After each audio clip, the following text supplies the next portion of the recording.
கடலலை கொஞ்சும் திருச்செந்தூரில் விஸ்வரூபமே வேலையா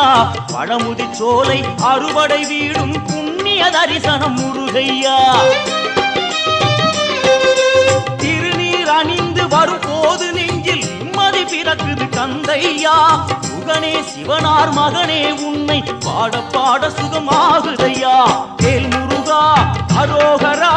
அரோகரா வேல் முருகா முருகையா